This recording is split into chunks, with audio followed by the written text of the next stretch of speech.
ബഹുമാനപ്പെട്ട അധ്യക്ഷൻ,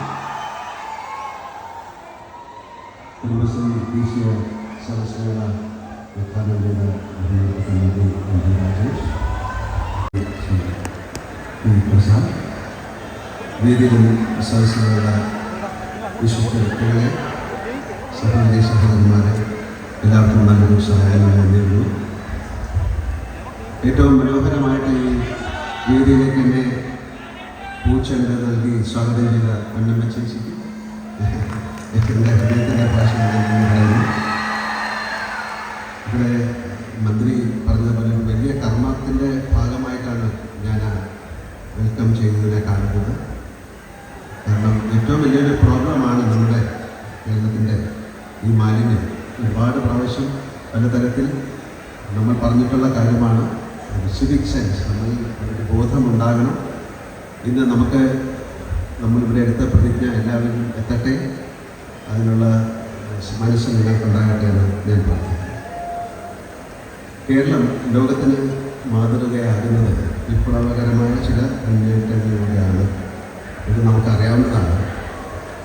പൊതുജനാരോഗ്യം, വിദ്യാഭ്യാസം എന്നീ മേഖലകളിൽ നാം കേരളം നേടിയ വളർച്ച ആഗോള തലത്തിൽ ശ്രദ്ധിക്കപ്പെട്ടിട്ടുള്ളതാണ്. അതുപോലെ തന്നെ ലോക ശ്രദ്ധ ആകർഷിച്ച ഒരു മുന്നേറ്റമാണ് കേരളത്തിൻ്റെ സംഭാവനയായ കുടുംബശ്രീ. കുടുംബത്തിൽ സാമ്പത്തിക ഉന്നതിയും സുരക്ഷിതത്വവും കൈവരിക്കണമെങ്കിൽ ഗൃഹനാഥകളുടെ സാമ്പത്തിക സ്വയം പര്യാപ്ത അനിവാര്യമാണെന്ന് ബോധിക്കുന്നതാണ് കേരള കുടുംബശ്രീയുടെ മിഷന് തുടക്കമിടുന്നത് എന്നാണ് ഞാൻ മനസ്സിലാക്കുന്നത്. പിന്നീട് കേന്ദ്ര സർക്കാർ ഏറ്റെടുക്കുകയും സാമൂഹിക ക്ഷേമ മന്ത്രാലയത്തിൻ്റെ കീഴിൽ സ്വതന്ത്ര വകുപ്പ് തന്നെയായി സ്ഥാപിക്കുകയും ചെയ്തു. കേരളത്തിൻ്റെ സാമ്പത്തിക വ്യവസ്ഥയെ തന്നെ അടിമുടി മാറ്റിയെഴുതിയ കുടുംബശ്രീയുടെ ഏത് പ്രവർത്തനവും അഭിനന്ദനാർഹമാണ്, പ്രോത്സാഹനം അർഹിക്കുന്നതാണ്. ഇന്നിവിടെ ആരംഭിക്കുന്ന സരസ് ദേശീയമേളയാണ്. മഹാനഗരങ്ങൾ, ഇവിടെ പറഞ്ഞതുപോലെ മഹാനഗരങ്ങൾ കേന്ദ്രീകരിച്ച് മാത്രം നടത്തപ്പെടുന്ന ഇത്തരം മെഗാ വിപണന വേളകൾ ഈ ഉദ്യമത്തിൻ്റെ ആത്മാവ് ഉൾക്കൊണ്ടുകൊണ്ട് ഇക്കുറി ചെങ്ങന്നൂർ പോലൊരു പട്ടണത്തിൽ അവതരിപ്പിക്കുന്നതിൽ ഇവിടുത്തെ ജനപ്രതിനിധി കൂടിയായ ബഹുമാനപ്പെട്ട സാംസ്കാരിക ഫിഷറീസ് മന്ത്രി ശ്രീ സജി ചെറിയാൻ വഹിച്ച കാലാവസ്ഥ കാരണം സാധിക്കാതെ പോയി. പക്ഷേ അതിലുപരി ഏറ്റവും മഹത്തരമായി ഇപ്പോൾ അദ്ദേഹം ഇതിനെ കൈകാര്യം ചെയ്തു. ഇതിൻ്റെ പുറകിൽ പ്രവർത്തിച്ച എല്ലാവർക്കും ഈ സമയം എൻ്റെ ഹൃദയത്തിൻ്റെ ഭാഷയിൽ ഞാൻ നന്ദി രേഖപ്പെടുത്തുകയാണ്. യഥാർത്ഥത്തിൽ ഈ പരിപാടിക്ക് സജീവ ശ്രദ്ധ കിട്ടാനുള്ള എല്ലാ പരിശ്രമങ്ങളും അദ്ദേഹത്തിൻ്റെ ഭാഗത്തു ഉണ്ടായിട്ടുണ്ട്. അദ്ദേഹത്തിൻ്റെ സ്നേഹ നിർബന്ധമില്ലായിരുന്നെങ്കിൽ സത്യത്തിൽ ഞാനിവിടെ ഈ ചടങ്ങിനെ എത്തിച്ചേരുന്നായിരുന്നു. ചെങ്ങന്നൂർ നഗരം എനിക്ക് വളരെയധികം പരിചയമുള്ളൊരു നഗരമാണ്. എൻ്റെ ഗ്രാൻഡ് മദർ, എൻ്റെ അമ്മയൊക്കെ താമസിച്ചത് ചെങ്ങന്നൂർ അമ്പലത്തിൻ്റെ അടുത്താണ് ഒരുപാട് കാലം. ഞാൻ ഒരുപാട് തവണ ചെങ്ങന്നൂർ നഗരത്തിൽ വന്നിട്ടുണ്ട്. എൻ്റെ സ്കൂള് കോളേജ് സമയത്ത് ഞാൻ ഇവിടുത്തെ സിനിമ കണ്ടിട്ടുണ്ട്. ഇവിടുത്തെ സാധാരണ ഹോട്ടലുകളിൽ നിന്ന് ഭക്ഷണം കഴിച്ചിട്ടുണ്ട്. ഒരുപാട് സുഹൃത്തുക്കളും എൻ്റെ ബന്ധുക്കളുമുള്ള സ്ഥലമാണ്. എനിക്ക് സാധിച്ചില്ല. അതിന് അവസരം ഉണ്ടാക്കി തന്ന ശ്രീ സജി ചെറിയാൻ സാറിന് ഒരിക്കൽ കൂടെ അദ്ദേഹത്തിൻ്റെ ഭാഷയിൽ ഞാൻ നന്ദി പറയുന്നു.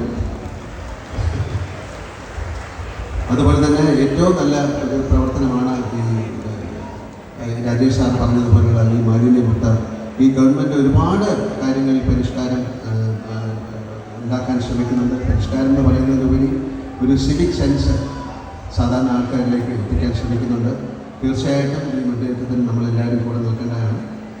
ഇന്ത്യയിലെ എല്ലാ സംസ്ഥാനങ്ങളിൽ നിന്നും കേന്ദ്രഭരണ പ്രദേശങ്ങളിൽ നിന്നും എത്തിച്ചേർന്നിട്ടുള്ള വനിതാ സംരംഭക സംഘങ്ങൾക്ക് ഈ മേള ആശംസകളും അറിയിക്കാനും ഒരിക്കൽ കൂടെ ഈ കുടുംബശ്രീ ദേശീയ സദസ് മേളയ്ക്ക് എല്ലാവിധ ആശംസകളും ഞാൻ അർപ്പിക്കുന്നു.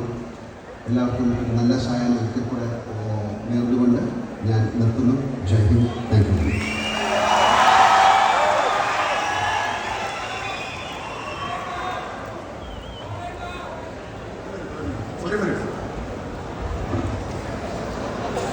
ബഹുമാന്യനായ ശ്രീ മോഹൻലാലിന് സംസ്ഥാന സർക്കാരിന് വേണ്ടി ഞാൻ നന്ദി രേഖപ്പെടുത്തുന്നു. കാരണം അദ്ദേഹത്തിൻ്റെ പ്രസംഗത്തിൽ മാലിന്യമുക്ത നവകേരളത്തെക്കുറിച്ചുള്ള സന്ദേശത്തിൽ ഊന്നൽ നൽകിയത് ആ സന്ദേശം, ആ വാക്കുകൾ ഞങ്ങളെല്ലാം